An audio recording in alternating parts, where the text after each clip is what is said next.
Queridos amigos, queridas amigas, vamos então para mais um ensinamento que hoje virá através do livro do Richard Simonetti, para viver a grande mensagem. Abrindo aqui ao acaso, caiu aqui o título, O que os pais devem saber? O que os pais devem saber? Vamos aprender agora. Ele nos diz o seguinte, o termômetro marca 40 graus. Aliás, não foi esse aqui que caiu, não.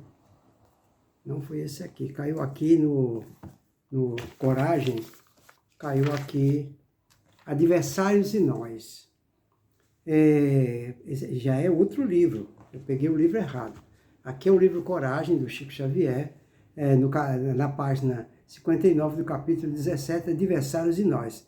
Então ele vai falar, Emmanuel, né? Deixa eu ver se é Emmanuel, vai nos falar sobre como devemos nos relacionar com os nossos adversários. Aí ele fala, muita gente indaga com inquietação sobre a maneira justa de se aplicar o ensinamento de Jesus no que tange ao amor pelos inimigos.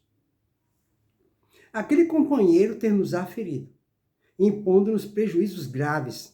Isso acontece muito. Tem pessoas que nos provocam, causam grandes prejuízos. Né? Tem uns que fazem isso. Outros nos terá deixado o espírito em chaga aberta. O sofrimento que deixou na gente foi uma ferida aberta.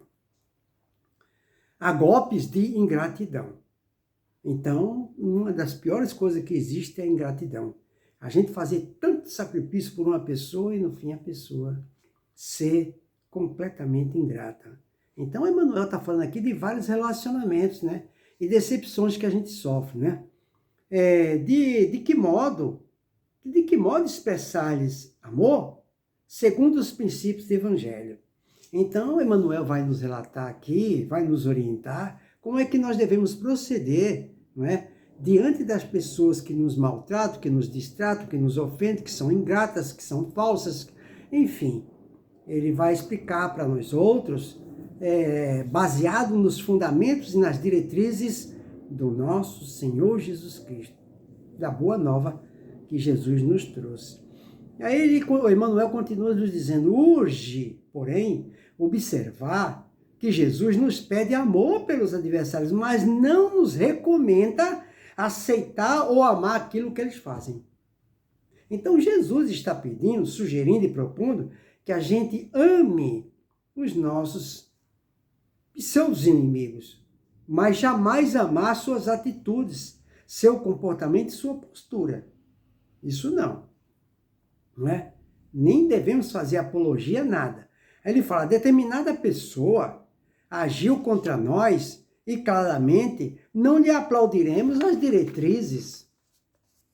No entanto, ser-nos-á possível acolhê-la no clima da fraternidade, compreendendo-lhe a posição de criatura que haverá adquirido com isso, pesada carga de lutas íntimas a detrimento de si própria. Então nós temos que entender, compreender efetivamente que se a pessoa que nos distratou, que foi ingrata com a gente, que nos causou seríssimos prejuízos, nos traiu, apunhalou pelas costas, pelo simples fato da pessoa ter feito isso, já ficou evidenciado o quanto essa pessoa está doente. E pelo fato dela estar agindo assim, ela já será castigada pela sua própria consciência, que exigirá dela uma reparação. Então, por que a gente vai castigar ainda mais a pessoa através do ódio, do rancor, da incompreensão, dos maus pensamentos? Não. Se a gente fizer isso, qual é a nossa diferença para ela? Nós estamos revidando. Então vai morrer os dois abraçados? Não. Nós temos que entender o diferente e a diferença. Que a pessoa que fez isso, pelo fato de ter feito, já está evidenciando o quanto está sofrendo, o quanto está doente, gravemente enferma. Digna da nossa piedade, da nossa compreensão. É isso que Emmanuel, por isso que ele fala aqui, essa pessoa haverá adquirido uma pesada carga de lutas íntimas. Já pensou? Em detrimento de si própria. Então ela não magoou a gente, não maltratou a gente, ela magoou ela mesma. não é? E nós não podemos nos desequilibrar por causa do desequilibrado. Nós temos que nos amar. E se nós nos amamos, nós não devemos nos permitir que a pessoa que nos maltratou, a pessoa desequilibrada, nos desequilibre, não, de forma alguma. Aí Emmanuel continua, podemos, além disso, amar perfeitamente os que erram contra nós, entendendo que as falhas dele hoje serão talvez as nossas amanhã. A gente não pode cuspir para cima, nem pode julgar, porque às vezes amanhã ou depois a gente pode cometer uma falta no mesmo nível dele, mas de forma diferente. Não igual a dele, mas de forma diferente, mas com a mesma intensidade.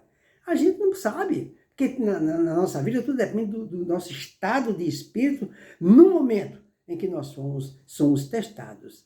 Aí ele fala, atentos que devemos estar às qualidades falíveis de nossa condição. Todos nós somos falíveis, a gente tem que estar atento a isso. Então não dá para julgar nem condenar a pessoa que nos maltratou.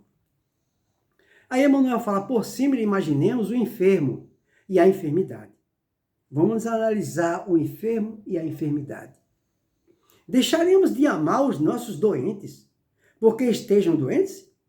E quando falamos em amar os doentes, estaremos ensinando o amor pelas fraternidades?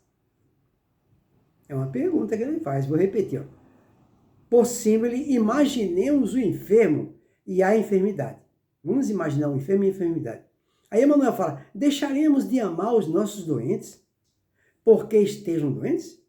E quando falamos em amar os doentes, estaremos ensinando o amor pelas enfermidades? Não. Não estamos ensinando o amor pelas enfermidades, mas pelo enfermo. Muito bem. Amar os adversários será respeitar-lhes os pontos de vista. Então a gente tem que respeitar os pontos de vista. E abençoá-los, sempre que tomem caminhos diferentes do nosso. Isso vale para os nossos filhos, para qualquer pessoa do nosso relacionamento. Se o marido resolveu seguir caminhos diferentes, então nós temos que ter compaixão, piedade e orar. É o que Emmanuel está falando aqui. Ó. Amar os adversários será respeitar os pontos de vista. E ainda por cima abençoá-los, sempre que tomem caminhos diferentes do nosso. Nós podemos obrigar a eles a adotar o mesmo ponto de vista que a gente? Nós devemos obrigá-los a seguir o mesmo caminho que nós seguimos só porque nós temos certeza que estamos no caminho certo? Cada pessoa tem seu tempo. Temos que respeitar o tempo de cada um.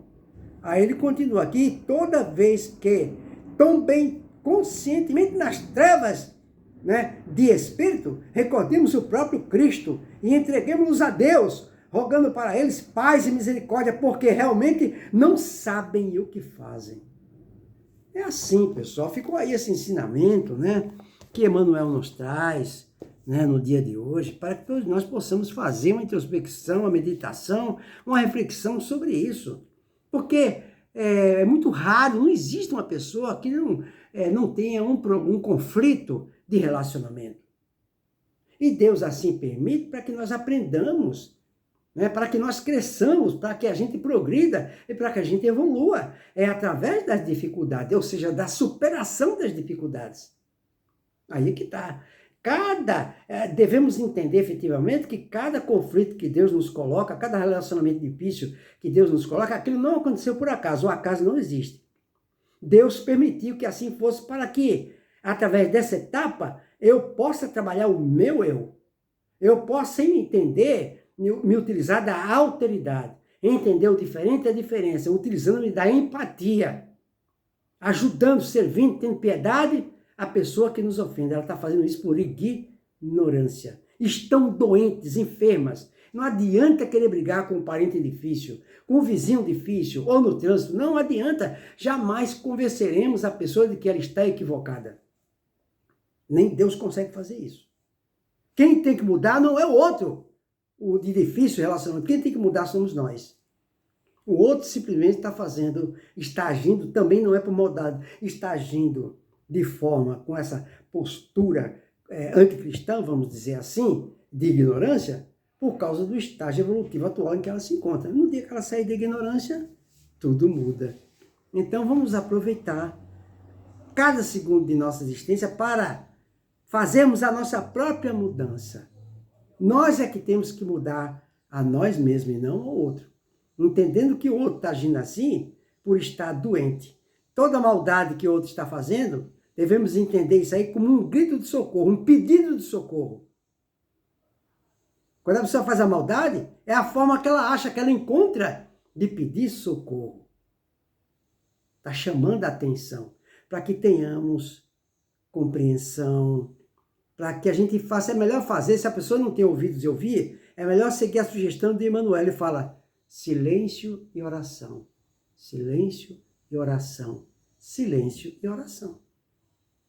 Silencia, ora e aguarda, que Deus não está com venda nos olhos, Deus está agindo sobre nós e sobre a pessoa que está ora enferma. Que Jesus nos abençoe a todos e uma boa noite.